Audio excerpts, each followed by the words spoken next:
ما در گرانیسای قزاقستان و روسیه نیترال زون در قرار داریم. آشونان برای مهاجران درمانده تاجیک در گذرگاه مشتکاوا و اورال. گروه از تاجیکان قزاقستان با شنیدن خبری در مرز بند ماندن صدها نفر به کمک آنها شتافتند.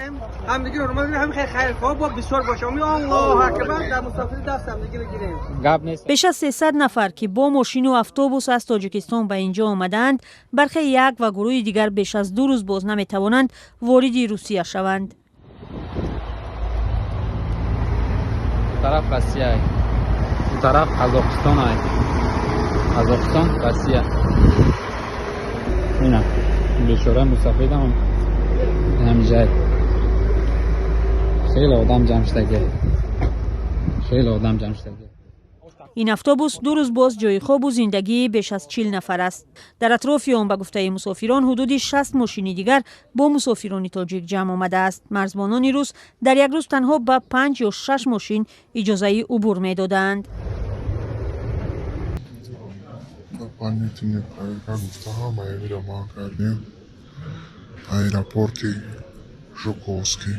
این مهاجران در انتظار دریافت اجازه ورود به روسیه شب را در فرش فرودگاه روز کردند. مؤلف نوار میگوید تمام شناسنامه‌های شهروندان تاجیکستان را جمع کرده با نوبت هر یک نفر را برای تفتیش و پرسش میبرند. مخصوصا تلفن ها را به قبل تگ و رو کرده شبکه‌های اجتماعی، مسنجر و مکاتبه‌های مسافران را موشکافانه دیده و میسنجیدند. کاربران با ارسال عکسون نوار میگویند وضع در فرودگاه‌های دیگری روسیه هم چنین است.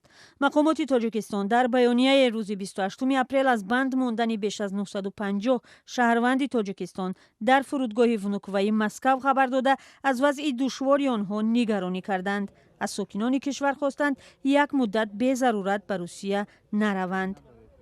مقامات روسیه سبب سنجش‌های موشکافانه مهاجران را نوابسته به ملتشان پیشگیری از تروریسم گفتند. در شرایط بد و ساعت و روزهای انتظار ماندن مهاجران تاجیک برای ورود به خاک روسیه، در حالی است که پارلمان این کشور حالا قانونی را بررسی دارد که بر اساس آن به مسئولین گمرک و پلیس روس هم اجازه داده می شود مهاجران را خارج کنند. تا امروز شهروندان خارجی تنها با قرار دادگاه از این کشور رانده می شدند.